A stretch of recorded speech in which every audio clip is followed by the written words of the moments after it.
근데 했던 경험이 없거나 대충 했거나 이런 친구들은 회사 와도 똑같아요. 할 수 있는 게 없어요. 그때는 정말 잃을 게 생기는 거예요. 제가 해봤던 것 중에서 좋은 거, 안 해봐서 아쉬운 거 다 통틀어서 하나의 문장으로 정리해보면,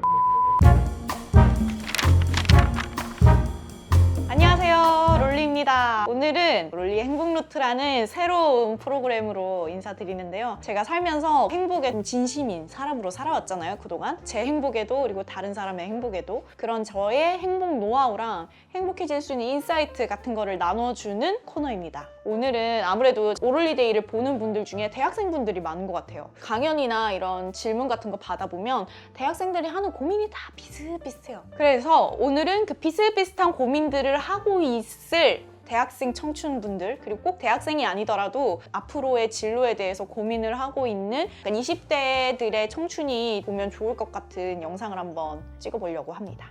제가 저의 20대를 떠올리면서 잘했다 했던 거랑 이거 좀 아쉽다 했던 것들을 토대로 한번 이야기를 해보려고 해요. 빠밤 빠밤. 첫 번째, 저는 대학교 다니는 여러분들이 최대한 기회가 있다면 발표를 많이 해봐라 라는 이야기를 하고 싶어요. 사실 회사에 나오면은 발표 기회가 그렇게 많이 주어지지 않습니다. 근데 회사에 와보면 나의 의견을 잘 내는 사람들이 결국에는 일을 잘하게 되고 그런 사람들이 더 주목받게 될 수밖에 없거든요. 진짜 나한테 중요한 기회가 찾아왔어. 뭐 회사를 대표해서 뭔가 프레젠테이션 할 수 있는 기회가 있어. 그런 거를 그동안에 많이 해보지 않았다면은 할 수가 없는 거예요, 감히.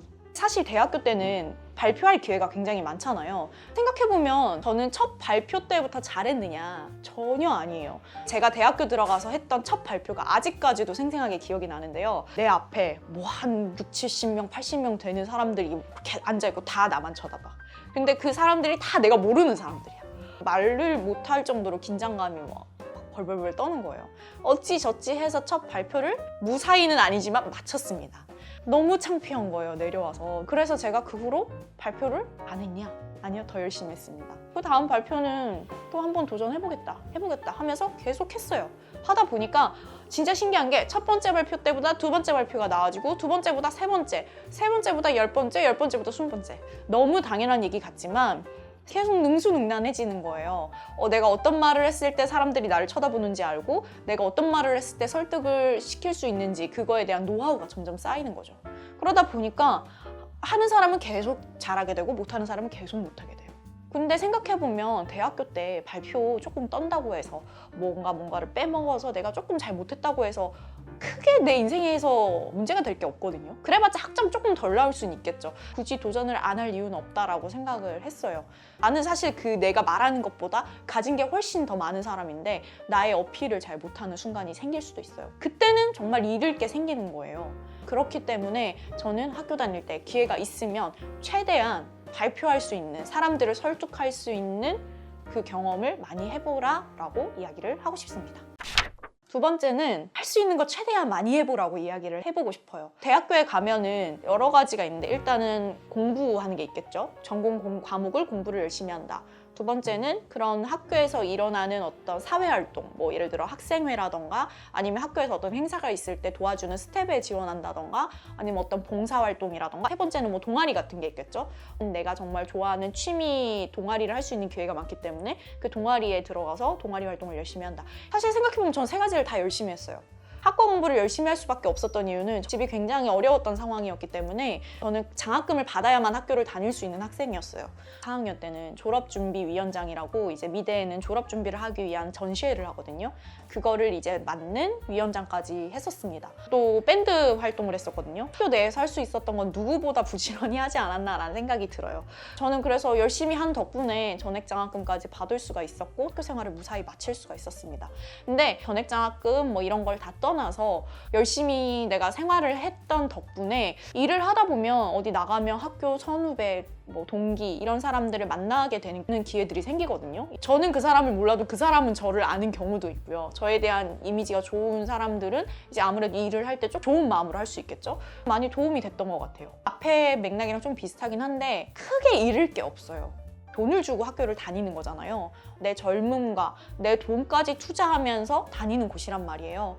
그런데도 학과 공부도 열심히 안 하고 학교 생활도 열심히 안 하면 그냥 돈을 갖다 바치는 거예요. 내 시간과 에너지와 젊음을 다 갖다 그냥 낭비하는 거라고 저는 생각이 들어요. 사회로 나오게 되면 그렇게 경험하고 싶어도 기회비용이 너무 늘어나서 할 수가 없어요. 돈을 벌어야 하는 입장이기 때문에 아무거나 선택해서 직업을 선택할 수도 없고요.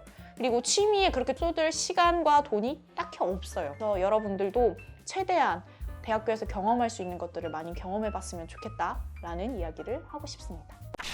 세 번째, 팀플에서 빼지 마세요. 그 대학교 다닐 때 팀플이 굉장히 많잖아요. 조과제. 항상 열심히 하는 학생들만 열심히 하고 안 하는 사람들은 뺀질뺀질 안 하면서 이제 무임승차하는 사람들이 간혹 있어요. 그 순간에만 보면 열심히 하는 사람이 손해를 보고 무임승차하는 사람이 굉장히 이익을 보는 것 같지만 막상 시간이 지나고 보면 열심히 한 사람이 훨씬 얻는 게 많습니다. 왜냐하면 팀플이란 건 결국에는 교수들이 과제를 내줄 때 여럿이서 힘을 모아야지 결과값이 나오는 것들을 과제로 내준단 말이에요. 근데 그 여럿이서 하라고 했더니 몇 명은 빠져. 결국에는 몇 명이서 그 여럿이서 해야 될 양을 해내는 거잖아요.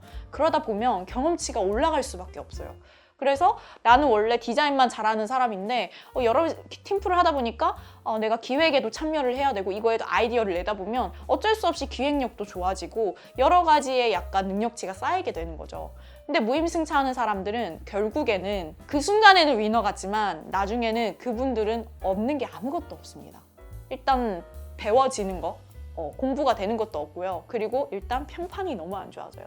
평판이 안 좋아지면 결국 사회에 나와서 만나게 됐을 때 절대 호의적인 관계로 지낼 수가 없겠죠. 회사 와도 결국에는 다 팀플이에요. 크고 작은 팀들이 회사에 엄청 많습니다. 작은 프로젝트를 하는 뭐 2-3명 단위의 팀, 뭐 6-7명 단위의 팀. 근데 팀플을 했던 경험이 없거나 대충 했거나 이런 친구들은 회사 와도 똑같아요. 할 수 있는 게 없어요. 근데 거기서 진짜 막 쇠가 빠지게 열심히 했던 친구들은 여기 와서도 두각이 나타납니다. 왜냐면 할 수 있는 게 많거든요. 자, 그러면 롤리는 뭐 완벽한 학교 생활을 했느냐라고 물어본다면 당연히 아니죠. 저도 그때 엄청 시행착오를 겪었고요. 물론 저도 성적이 안 나왔던 시기들도 있었고요. 곤두박질 치던 시기도 있었는데 사실 그런 건 별로 후회가 그렇게 크진 않아요.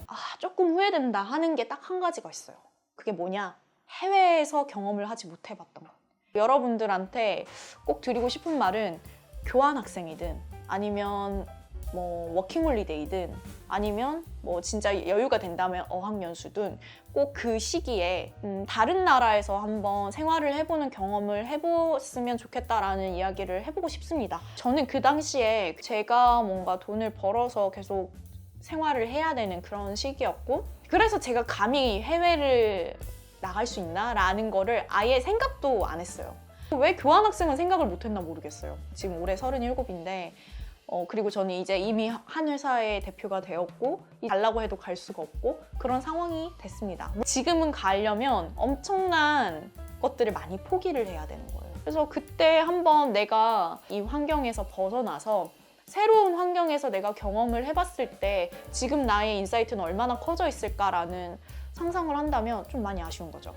그 당시에 가서 많이 보고 많이 느끼고 많이 상처받고 많이 깨지고 이랬다면은 또 지금의 롤리와는 다른 형태의 롤리가 되지 않았을까라는 생각이 들더라고요. 사실 앞에 제가 꼭 해봐라 했던 것들은 제가 해봤기 때문에 여러분들한테 자신 있게 얘기할 수 있는 거고요. 이 뒤에 있는 것들은 뭐 해외 생활을 한다고 꼭 좋다라는 결론을 내릴 수는 없어요. 왜냐면 안 해봤기 때문에. 그래서 아쉽습니다.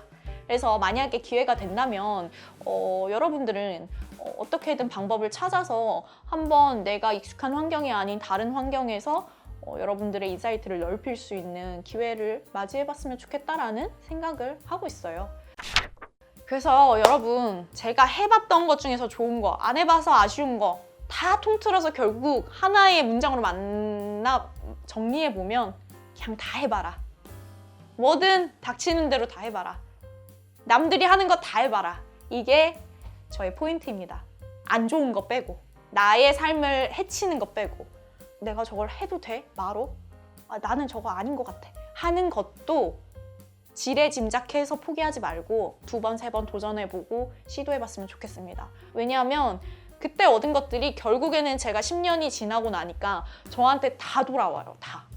그래서 여러분들이 더 많은 경험과 더 많은 용기를 낼 수 있었으면 좋겠어요.